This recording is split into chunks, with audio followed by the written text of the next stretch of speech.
Hello, everyone. Welcome to Cultivating Conversation. My name is Juliana Covarrubias, and I am the Common Ground Social Media and Marketing Intern at the Cross Cultural Center. I use she, her pronouns, and I am a third-year communication major with a minor in film studies. Hi, everyone. My name is Giselle Vincent. I'm a social justice educator intern at the Cross Cultural Center.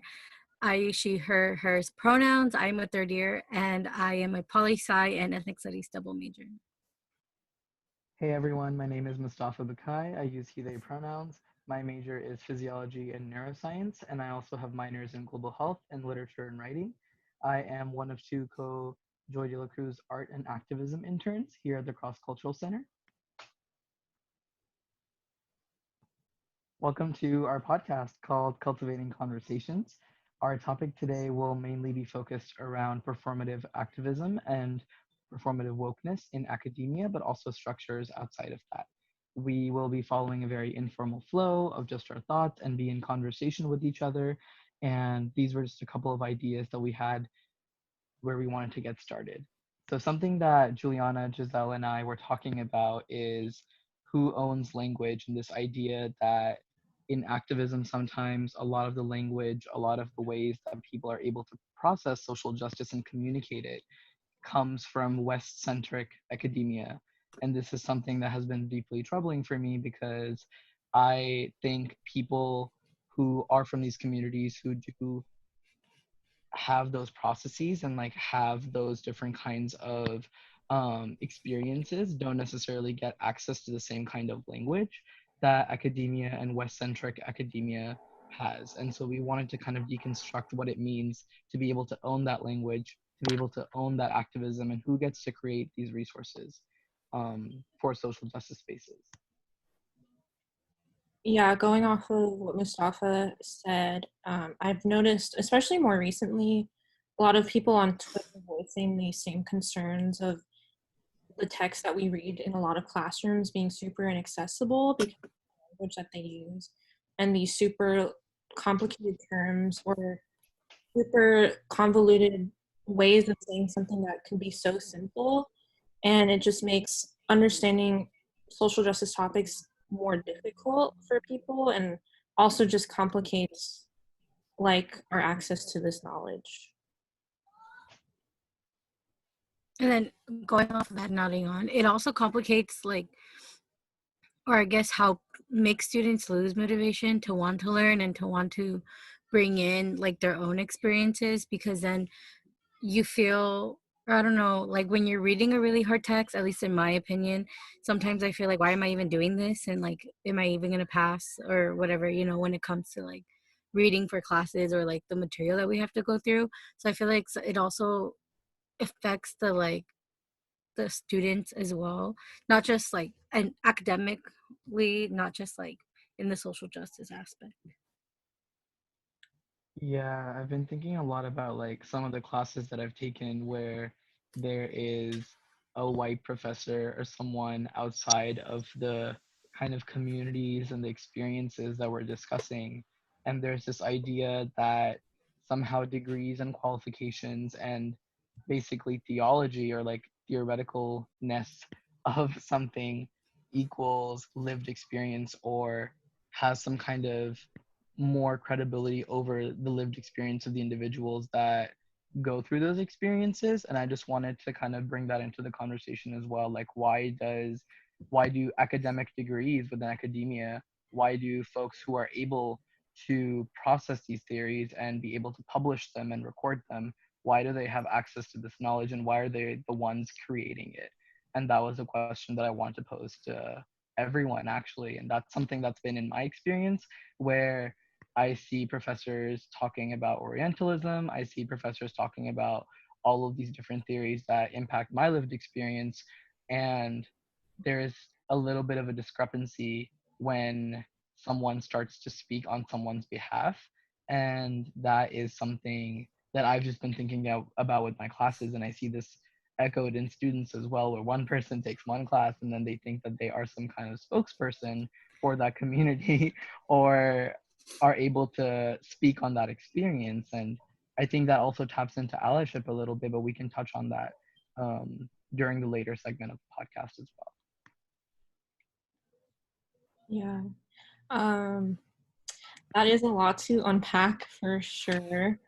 Yeah, I've noticed also in regards to students in classrooms that may have experienced these things on a personal level, there's also this expectation placed on them to kind of share their experiences or their, trauma, and kind of have to be put in this really uncomfortable position of like, yes, I know what the professor's talking about, but is it my responsibility to like help them explain it, or have people hear my experience in order to have that experience validated? So I think also that's a layer to that whole problem. Yeah. And also when professors will like they will willingly look at the few people of color in the classroom and be like, well, I don't know, what's your experience? And it's like, I don't speak for everyone, and I don't have to tell everyone my experience. Or people just assume that my experience is going to be the same as everyone else's experience. And so they have that like, oh, well, you're a person of color in this class. We're talking about people of color. You must know something. You must be able to speak for everyone, when it's like everybody goes through something different and everybody has a different mindset when it comes to a certain like topic or ideology. Yeah, it's almost this like weird balance where if someone's talking about experiences and identities that I inhabit, I want to speak up and I want to be able to add to the conversation, but I don't want to be the only person who is being looked upon to be able to add to this. It's almost as if earlier this year, I had someone contact me for an interview for a doc class about kind of some of the intersectionalities that I inhabit, and they wanted to ask me all of these different questions for their project, and I did that interview, but in the end, I thought about it, and I thought about these things, and I have to refer like Tan France's video interview about when he was being asked a similar question about why he's not loud enough or why he's not vocal enough about his intersectionalities. And he was talking about how he needs to give that information to someone he trusts and someone who's going to do something very responsible with that information. And I would like to just echo that, because for me personally, I love to be vocal about my intersectionalities, but I need to give that information to someone that I will trust, someone that I know will do something very responsible with that kind of information, and that they won't add to kind of misrepresentation and add to people painting them in a different way. Um, and so in a classroom space, I haven't felt comfortable doing that, because it almost, your experience almost becomes commodified. It becomes, your experience will go in a textbook now, and your experience will become a part of students' learning, and which is fine. Like, everyone deserves to learn and have education, but why should the burden always be placed on people who have those identities when they leave the classroom? And I think that's one thing that is a little insulting to me sometimes, where it's like, okay, cool, you want to open these boxes up and open all of these students' lived experiences in the classroom, but after this 45-minute class is over, I still inhabit those identities. I still have to go and face every single thing that I have to face because of them. What do you do as an ally after you've discussed them in an academic context, after you've published that paper, after you have sent out that one abstract about that one theory? What do you do in your daily life for those people and for people who inhabit those intersectionalities? Yeah, that's a big thing too, because like even in those moments, I feel like I haven't had an experience where a professor has done a good job in creating like a space for students to feel even comfortable to share those things if they wanted to. And I've been in classes where someone will say something real out of pocket, and it kind of just, no one says anything. The professor lets it slide, and it's like, how are you gonna have that and then also expect people to feel comfortable to share those experiences that that person may have just invalidated or just said something that could potentially be offensive to someone else? So yeah, definitely the whole idea of even like a classroom setting being like a brave space for students to even Mhm. discuss these different topics too. I think that's something that I see a lot, especially in my poli-sci classes. I remember this one class where this um, student was saying something about identity politics and how they don't matter and going on and on. But it's like identity politics do matter to so many people because so many people are judged by their identity on a daily basis and there's no way around it.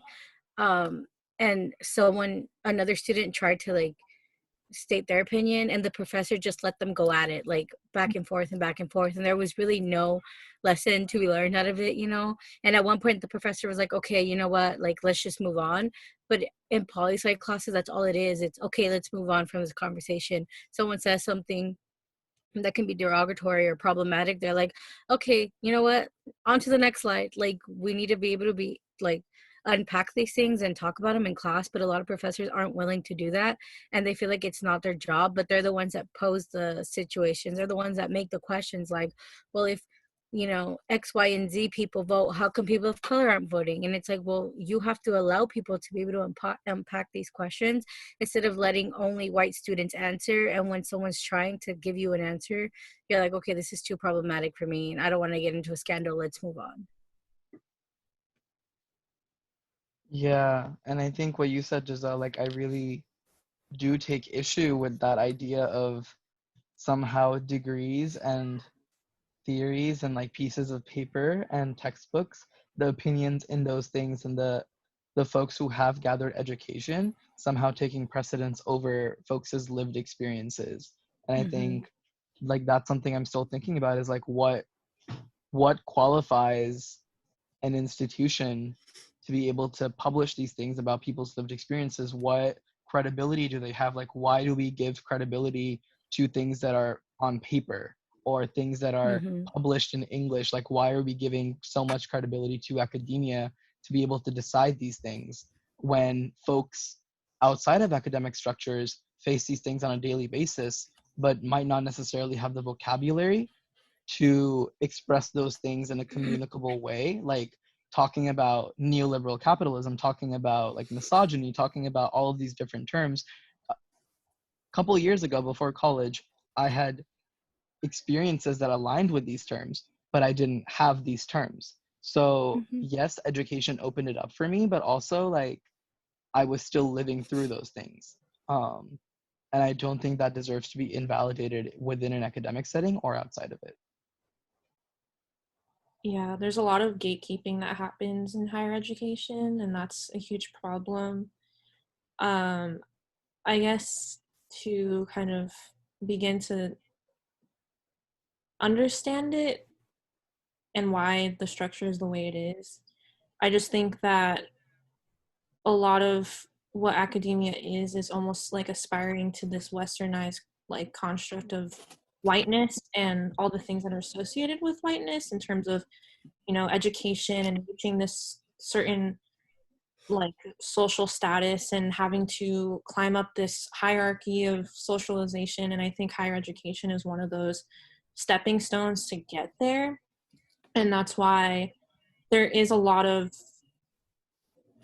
you know, like pressure on people to get these degrees because even though it's just a piece of paper, it somehow, you know, validates you as a person, and it signifies something about you that is a social construct essentially. But yeah, a lot to unpack there. Yeah. Mm-hmm. I I think there's also that thing of like going back to like the gatekeeping where folks who are now in these positions who are able and have access to the education that we receive going to these institutions, they then start shutting off other people who might not have the same resources that they do. And then I think, I don't know if you all have seen on social media, sorry, where they're like X, what, like they talk about something, and they talk about like a certain topic, and they're like, but y'all ain't ready for that conversation. And it's like, well, how do you know these people aren't ready? You know, just because you were able to learn what all these different terms mean does not mean that these people aren't able, or the people on your social media aren't able to learn those terms. And I think sometimes people, well, I guess it's that thing of like forgetting where you come from, like they're like, well, now I have an education and now I know all these things and I have all these terms and I can put a name to everything that has happened to me. And you're someone who I grew up with, and I know you have the same experiences, but you didn't go through the 4 years of institutional academic stuff that we went through, so you don't get to know these things just like I do. And I think that's also like very problematic. And when it comes to this whole like social justice movement and being in solidarity with one another, like you can't shut people out just because you're moving higher than, in a sense, like you're going up this ladder that society has built for everyone. Like you also have to remember that you are now in that position of like privilege to have these things. Try spreading that somehow and like spreading that education. Yeah, it almost like reproduces the elitism that we're trying to liberate ourselves from. It's like we look at higher education and all these like institutions like the Ivy Leagues as problematic structures that stole knowledge and education and kind of keep their systems of power in place. And then once we have the education, once we have the terminology and vocabulary to be able to talk about these experiences in social justice, there is kind of an elitism that happens sometimes in these spaces where, oh, you don't know this, so I'm not going to talk about it with you. Like you said, just like y'all aren't ready for that conversation yet, Mm-hmm. because I have achieved this like state of activism. It's almost like that one meme where it's like the mind going through like the different four things and like you've achieved transcendence. Yeah. It reminds me a lot of this teacher I had in high school, because for me, this elitism existed in high school. It was just like this constant, competition with other students trying to like get into the best school. And this conversation reminds me of this one teacher that I had, where if you called him Mr. by accident and not Doctor, he would get so mad, and he wouldn't acknowledge your question. Like, you'd ask questions about like the material, and then you would say, "Oh, hey, Mr. whatever," and he'd be like, "No, no, no, Doctor." And once you have that doctor in front of your name, then you can say this or you can say that or whatever. So it starts like in high school, where you're groomed to think like, oh, Mhm. well, now I got to be a doctor to have a conversation with this person. And it's just super frustrating, because it does also contribute to what's the word I'm thinking of? What is the word I'm thinking of? Imposter syndrome?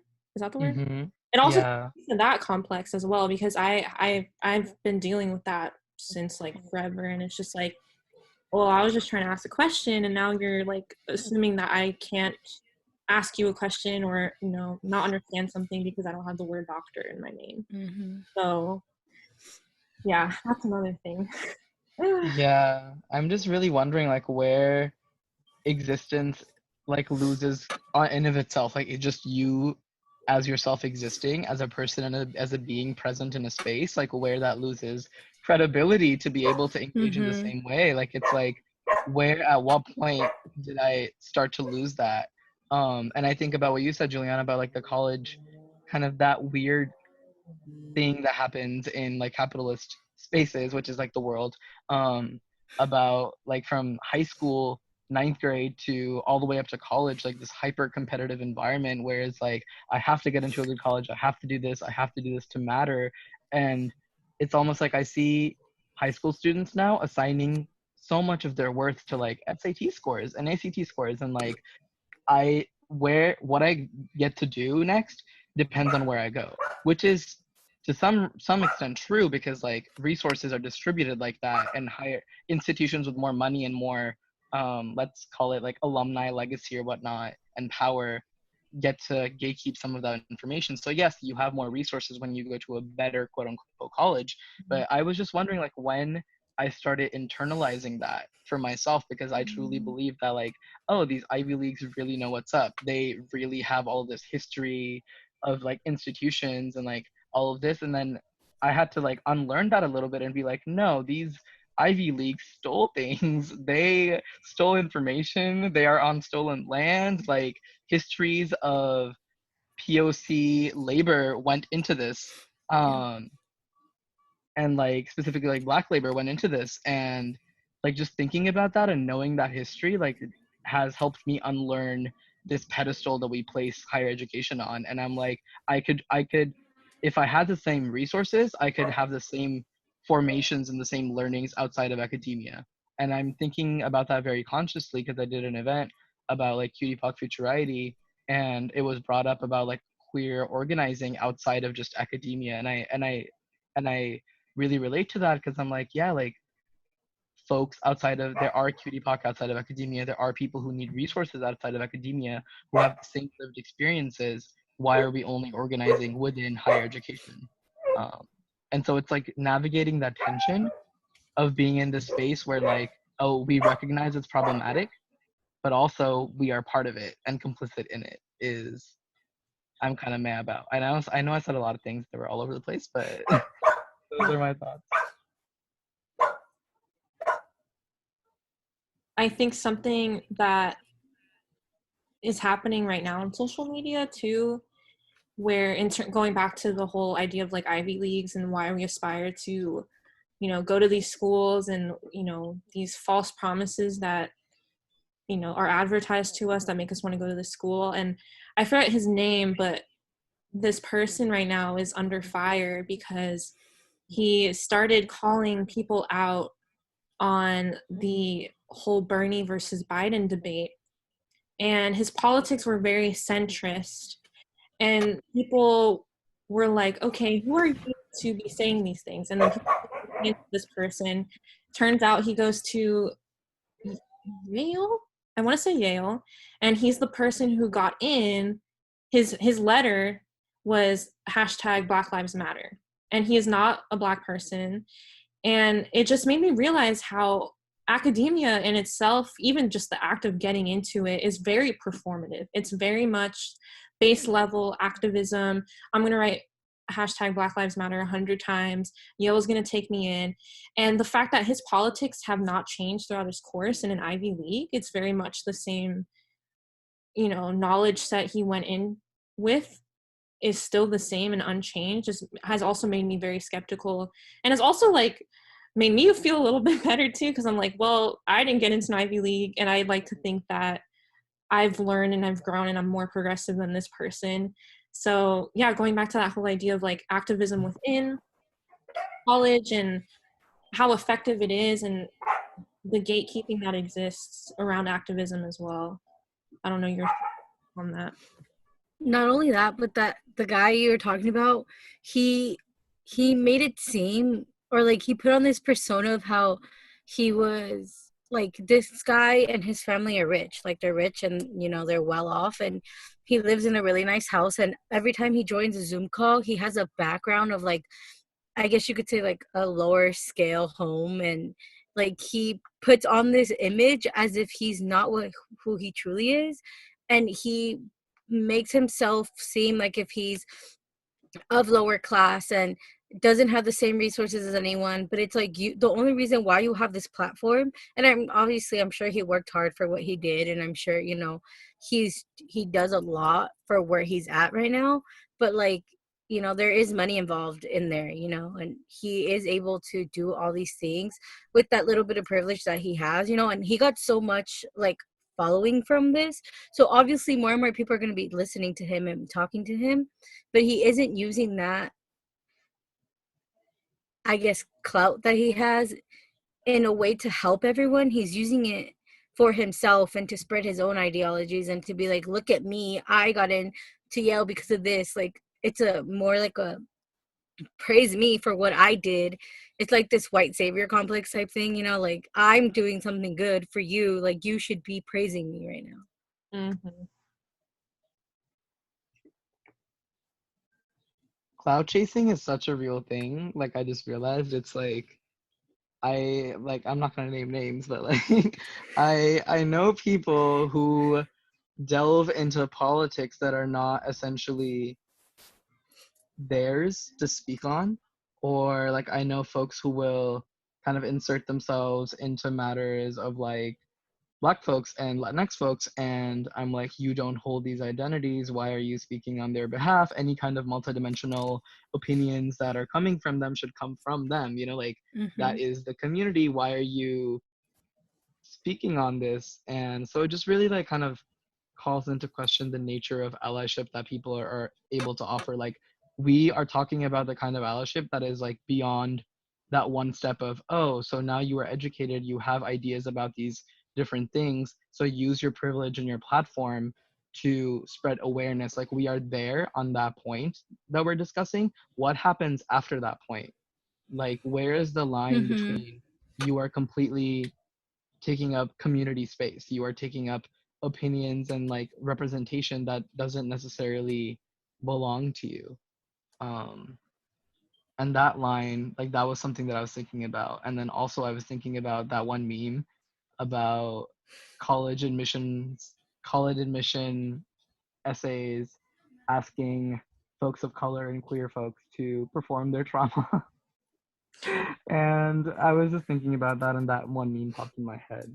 But we can go back to the discussion on Alice. That's such a classic meme right there. Yeah. There's a lot of TikToks about that too right now. Like someone will Mm-hmm. post something traumatic, like I saw this TikTok that was like, yeah, my parents got divorced. Not only do I get 2 Christmases, but I get a great college essay. So it's gotten to that point where it's like we already know Yeah. that we're gonna have to be performative and just, embracing the trauma, I guess. But going back to your point about allyship, that's the line is something I also struggle with. Like I still don't have a clear vision of what I believe allyship should look like, because I think it's like a very complicated thing to Mm-hmm. talk about. But also like the whole idea of people taking up space within these different communities. And I know we've talked about this before, where in a lot of our classes, like ethnic studies and poli-sci, a lot of the professors themselves are white. And I used to think, okay, well, they're white and they're speaking on behalf of other people's experiences. Is this a good allyship? Because, they're using their knowledge and their position of power to, you know, educate people. But I still that's kind of a gray area for me as well, of like, white professors teaching classes on African movies, and just I have many conflicting emotions about stuff like that. So Yeah, it's like they make themselves a spokesperson for all these things. It's like when someone's trying to talk about issues that pertain to the Black community, and then other folks they try to group all that in with using people of color. So then it like, what's the word I'm looking for? I can't think of the word, but it basically like, I don't know what I'm trying to say. Like It neutralizes it, discredits, yeah, it discredits discredits it. like the experience of Black folks. And it's like not everybody goes through the same thing. Not everybody can say that how a Black person feels every single day of their lives is the same way they feel if you're not Black. So I think professors also sometimes they'll play that card where it's like, especially like so and so who go through this and this and this, and it's like, but how do you know that's every single person in that community? And I have had professors who will try to bring awareness to certain topics, and will try to say, hey, you know what, this is real, like this is going on within this community, look it up, here are some resources that you can use.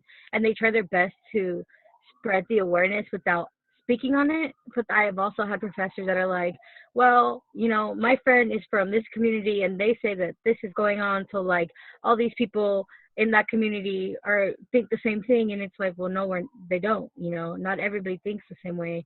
Everybody has completely different experiences, and they come from completely different backgrounds. The classic case of the friend. Yeah, I have a friend who does this and does that, and so I can speak on their behalf.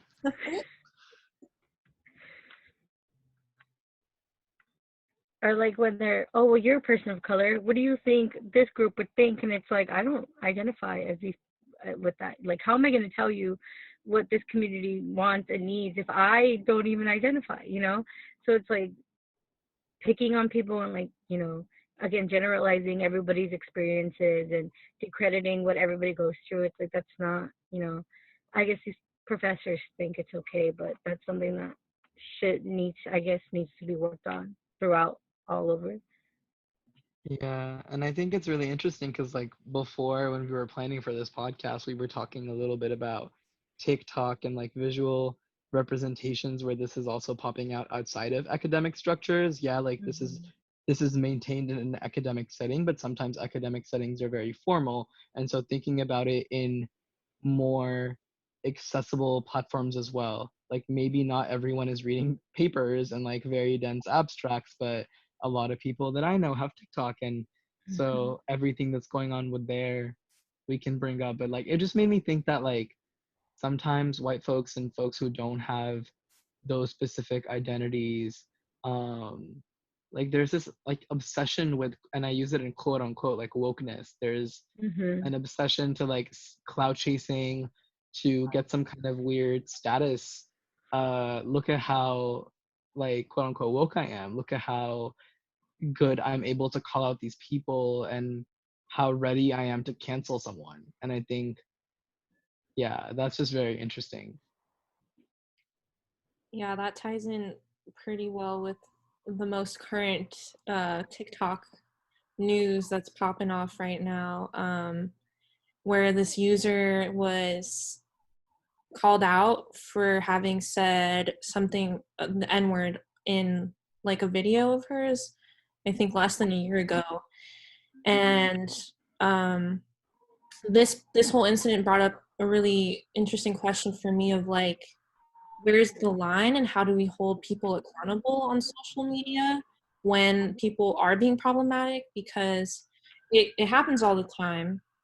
And we live in an era where like people call what we do as like, you know, cancel culture.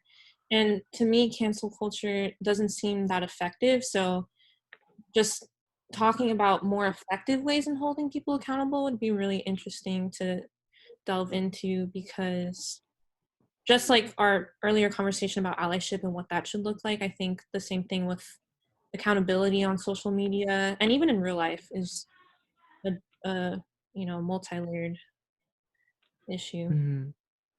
Yeah, and I think it's also a thing of like who gets to hold these people accountable, because like you said, that whole thing with her and like her saying the user saying the N word, people who are like they're saying, oh well, they apologize, we should move on, are not people from the Black community.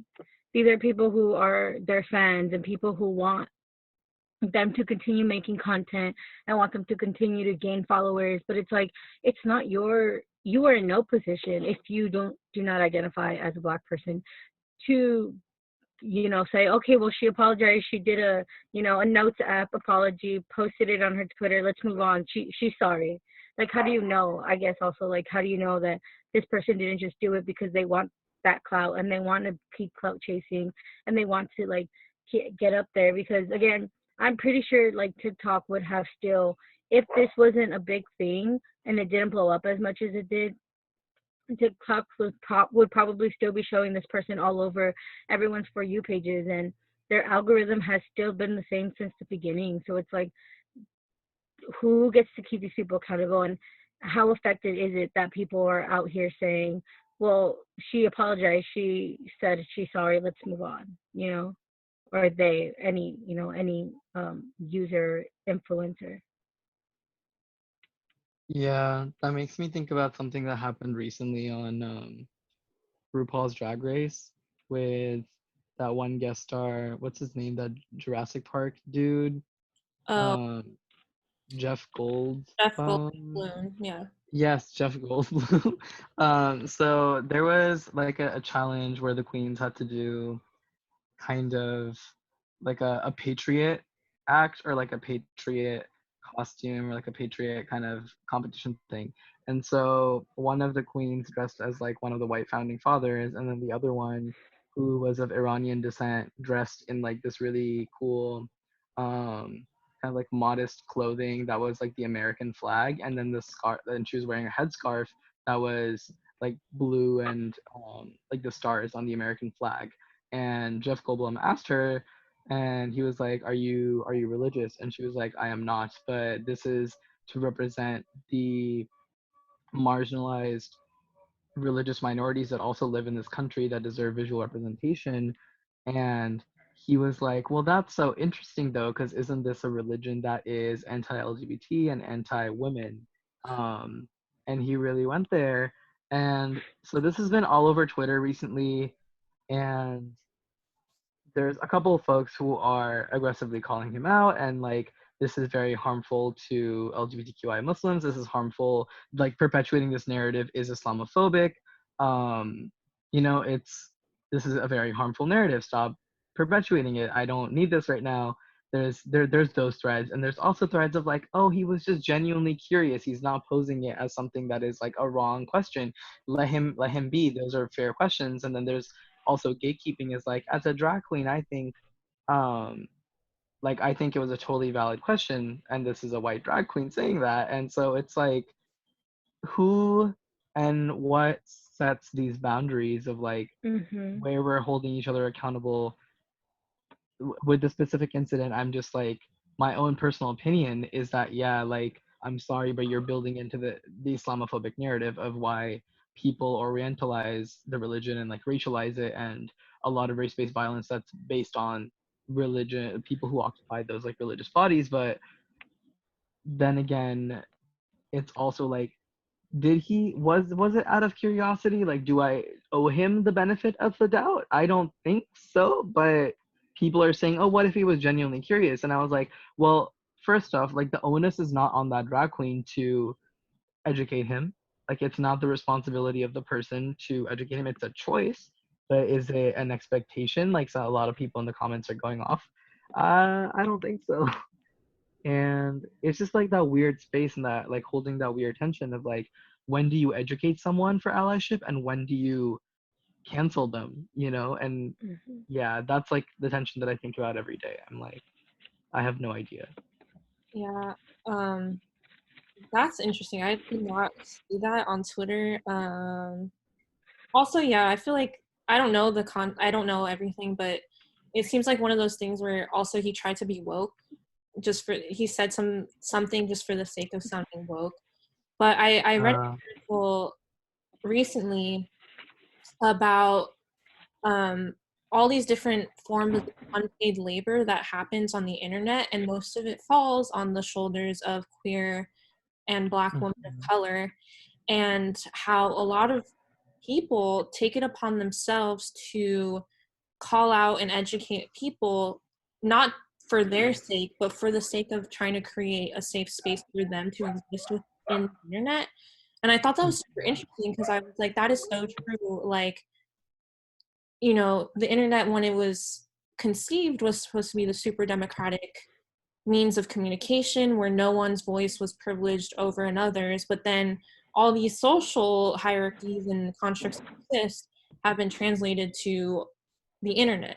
So, of course, like in real life, everything falls on the shoulders of queer POC, queer BI, B, Black, Indigenous, people of color. So it's just the same thing, just in a different format, and it's just super frustrating. And yeah, Jeff Goldblum, in my in my eyes, has been canceled for a hot minute. So the cancel culture, but Jeff Goldblum is yeah, I just like, I don't know where the balance is of like welcoming someone's curiosity, like even within academia. Like, we've talked about, summarizing, we've talked about not having the onus be on the person who inhabits those identities to have to speak up, like not having that be an expectation. But then also, some folks do have to do the labor of educating. And so it becomes this like really weird dynamic where like, to create safe spaces, like for example, me, like sometimes I will call out people in academic classrooms, or like say something that I feel like I can speak to, just for the fact that I also need to create spaces for myself and spaces for folks who share my intersectionalities to be like you said, like create those virtual spaces but create them in a classroom. And so that's one of the reasons I speak out, and I occasionally cancel, within reason. But yeah, so that's something that I've been thinking about.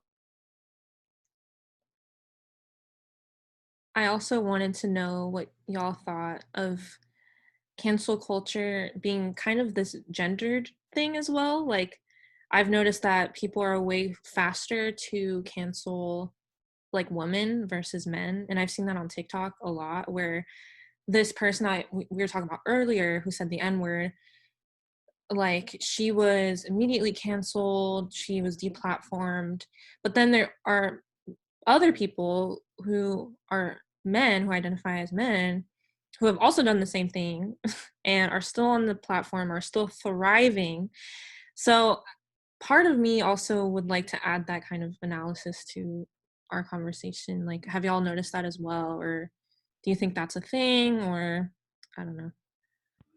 That's so funny. My sisters and I were talking about this yesterday because we're talking about that TikToker that we talked about earlier, and she was saying how there are other TikTokers on there, like who are men, who identify as men, who say these words and they don't care, and everybody's praising them, and it's like, oh my god, like he's so cute, blah blah blah. Like they're praising this person, and a lot of people also are like, well, they're still young, like they don't know any better. But it's like, you have over 1 million followers on this app. You know what you're doing to all of your followers. You know the impression you can make. If you are not ready to learn, and if you are not ready to take accountability to what you're saying, then maybe you shouldn't be on a platform where you have so many people following you and so many young, impressionable minds looking at you. So I think that that's another thing. Like, and I guess it's this whole like misogynistic thing where like the man is always right. So like nobody's ever gonna come for any guy, but because again, whenever any celebrity that's a male is like canceled, the next day everybody's like following them and tweeting them and doing everything, and every like for a guy, all their scandals can go away in a minute, but women or women identifying folks have to continue this battle and every day be like, yeah, I messed up, I'm trying to learn, and it's honestly, it's kind of annoying to see that like you shouldn't. And then you have parents too of these underage kids who are saying these words and like, well, my son is not racist, he's not this, like he's still learning. But it's like, okay, teach him that he's in the public eye, teach him what he is doing is not okay.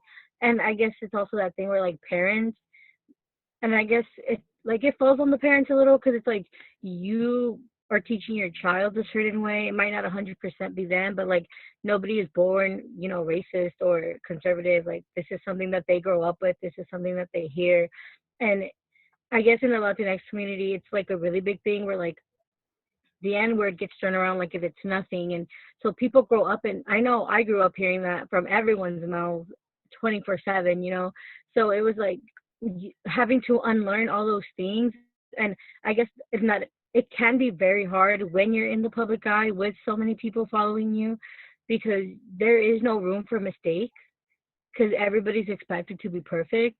So when they do mess up, they're like, well, he's just a kid, like, let him go. But like you said, when a girl messes up, it's like, oh, well, she messed up. Like, everybody move on to the next one. She's done. Like, cancel her. But it's like, they're all, like, they're the same age. What's the difference?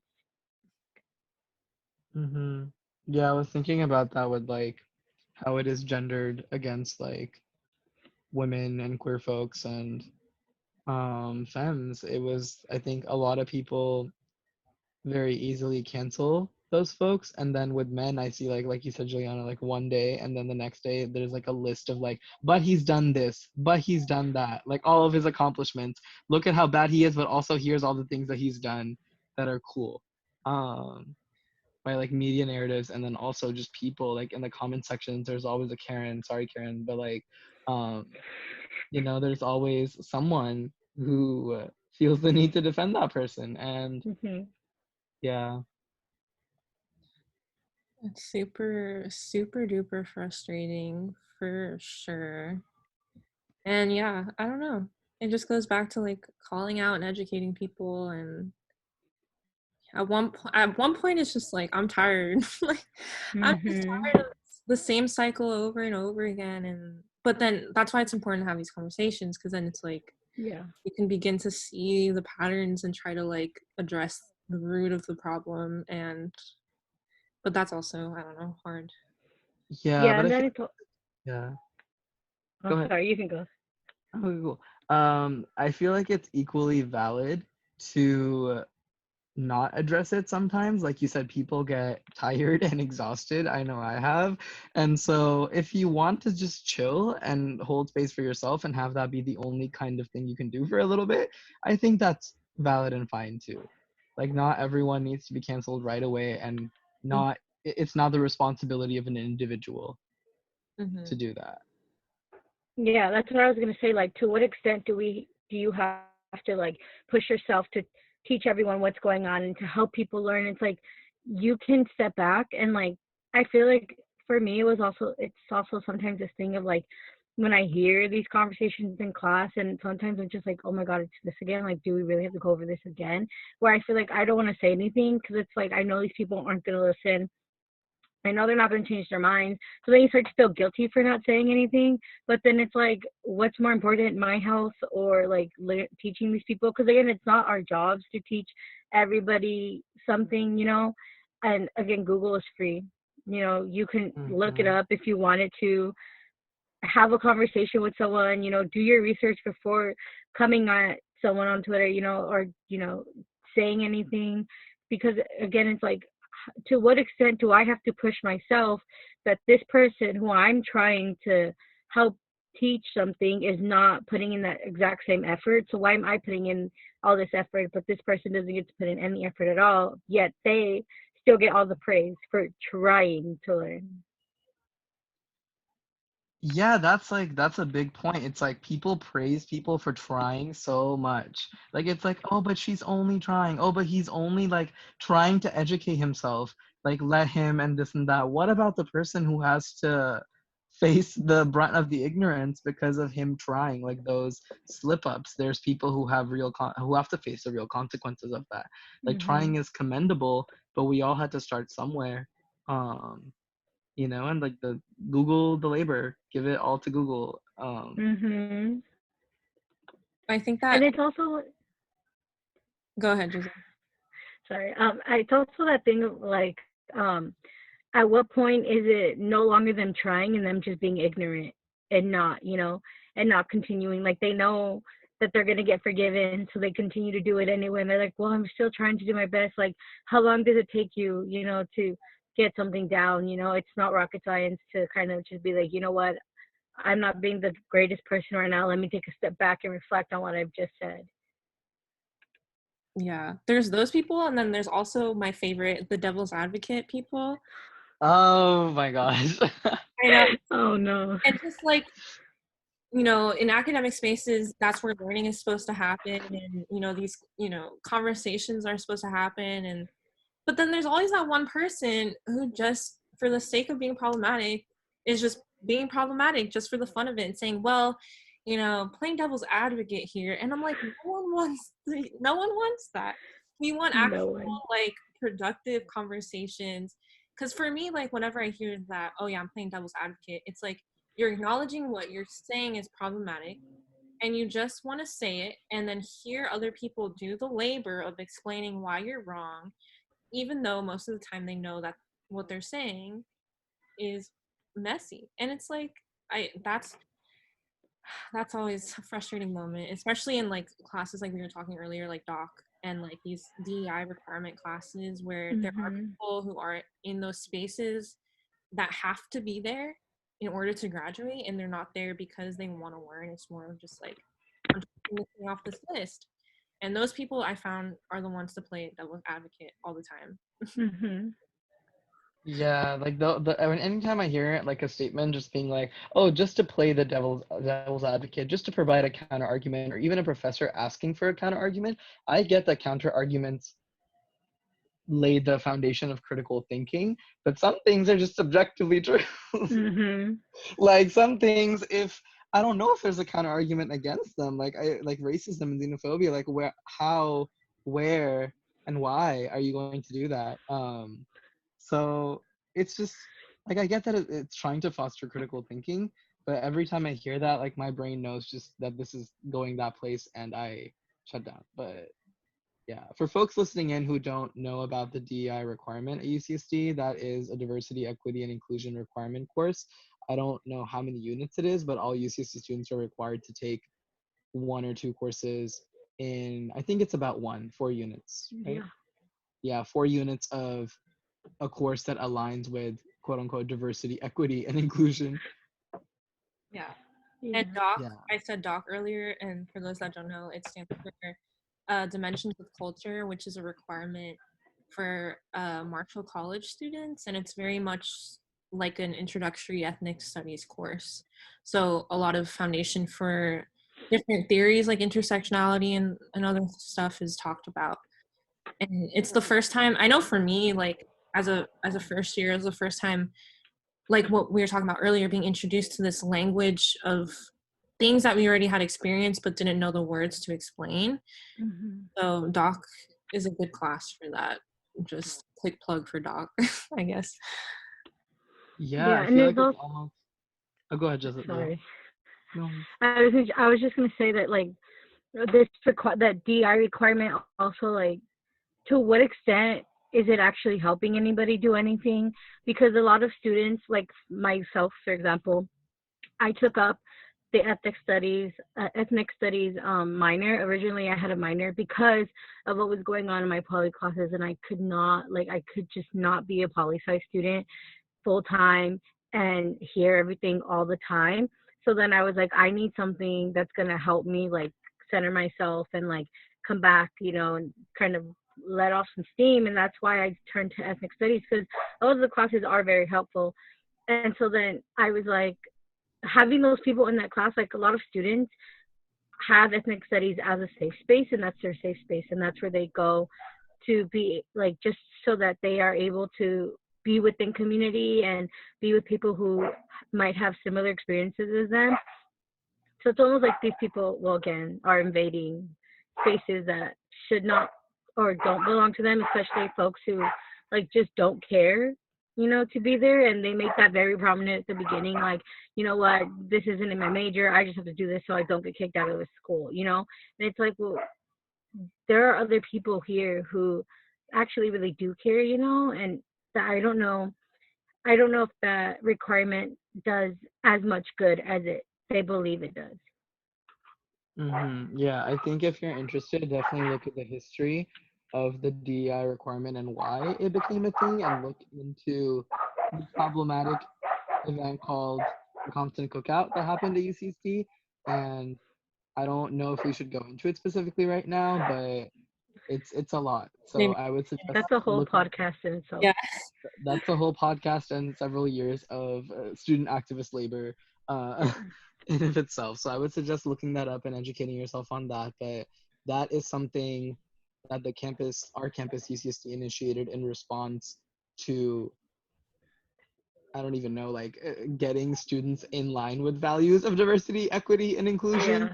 And it's important to interrogate what exactly those values are, what that means, like what has it been like for students? Because I know that I see a lot of Facebook posts here and there calling for like, oh, what's an easy DEI class to take just so I can get it out. Like I think Juliana and Giselle have already mentioned, a lot of students are just trying to get this out and like take the easiest class, which is like, if that is the purpose, then don't invade those spaces that mean something and actually have fostered a lot for a lot of student activists on this campus. Um, yeah. And I think I was going to respond to what Juliana said earlier as well about like not having the vocabulary to explain. I feel like a lot of people had the vocabulary to explain. Our vocabulary was not good enough to be heard by like white institutional structures.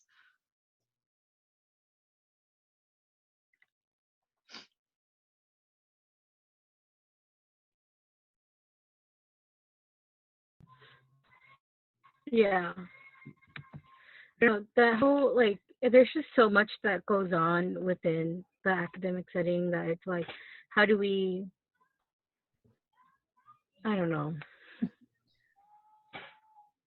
Yeah, I think it's interesting because like I'm leaving soon. Like I'm piecing out in for, I don't even know how many weeks are left. I've lost my sense of time in quarantine, but um yeah, I'm piecing out soon, and I'm thinking about higher ed after, but I'm thinking about how to retain these kinds of ideas there, and then also like how to be in, like how to navigate that constant tension of like I'm fighting for things that an institution is complicit in, and Mhm. I'm becoming a part of that institution. Like how do I grapple with that? Like that's a whole podcast and a moral crisis and a half in of itself, but it's like how do I grapple with ideas that I'm against working for an institution and several institutions and just structures that continue to reproduce those things and continue to be complicit in those oppressions, like, and then I sign up to be a part of that. So that's a tension that I'm thinking about with graduating. Yeah, I think the thing that I always remind myself is like this might be like a cop out, but it's always just like there is no ethical consumption under capitalism, and I think that also applies to Mhm. academia as well. It's like these schools like exist, like especially UCSD's history of being all the research during its preliminary years going towards the Vietnam War and us essentially being part of the military industrial complex, and just reminding myself that any school you go to has this history because it exists within the United States. It exists as a Mhm. result of the efforts of white people to further disenfranchise people of color, especially Black people. And just, I guess, knowing that history and never forgetting that history and doing your best to make your time at school as, I don't know, as productive as possible. Like, the people you meet, I think for me personally, it's been more about the people I've met and the connections I've made with people who share similar mindsets and trying to, do activism and learn outside of the context of the school, which, like you said, is a hard thing. Uh, Hmm. but I don't know. That's what I remind myself is like no ethical consumption under capitalism. Yeah. And also like calling in those who want to reject that fact that like UCSD is on stolen colonial land, and they look at it like, well, it's not that anymore. Like they try to reject these facts and they try to make it seem like if what you're saying is invalid. But look at, like you said, look at the history, learn about where you're studying, learn about where you're living, learn about the community you're surrounded by, because there's so many things that the institution is not going to teach you, and the institution is probably going to keep from everybody. So I think it's important to like go back and remember that, like who what is being said, who is saying it, and what is not being said, and why is it not being said. Mhm. You definitely keep asking yourself those questions, and I want to reiterate Juliana's point about what's it called, like learning outside of the institution. I think that has happened not in a textbook or in a classroom for me. That's happened in community with people, and that's happened in conversations like this one, and that has happened in my interactions with the people that I've met. And so that is still within the physical structure of an institution, but it is also outside of it, and it is the part that grades won't account for, and it is the part that documentation won't account for, and higher ed won't see those transcripts, but I know that I have them, and I know that those are encoded in the learnings, the formations that I've built for myself, and I know that those are equally valid as any kind of degree that I'm walking away from with this school.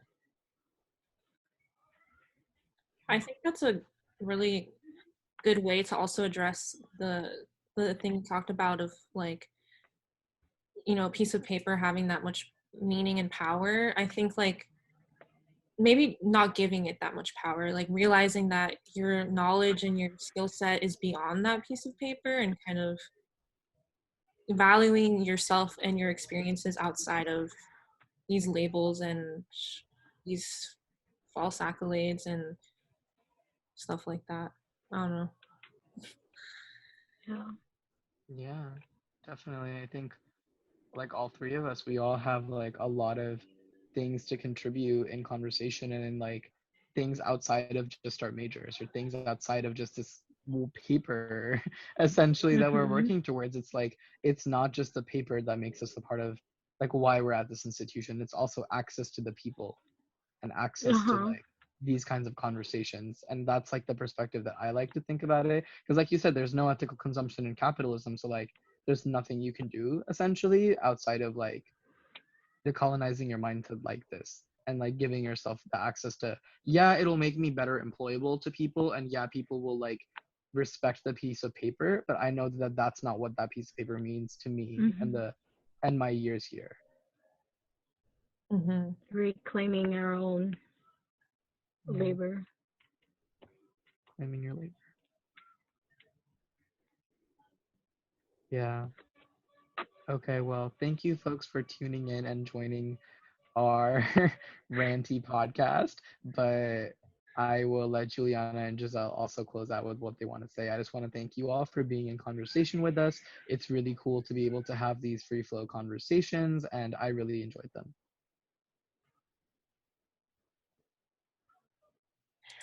Yes, thank you for listening. I think we covered a lot of stuff.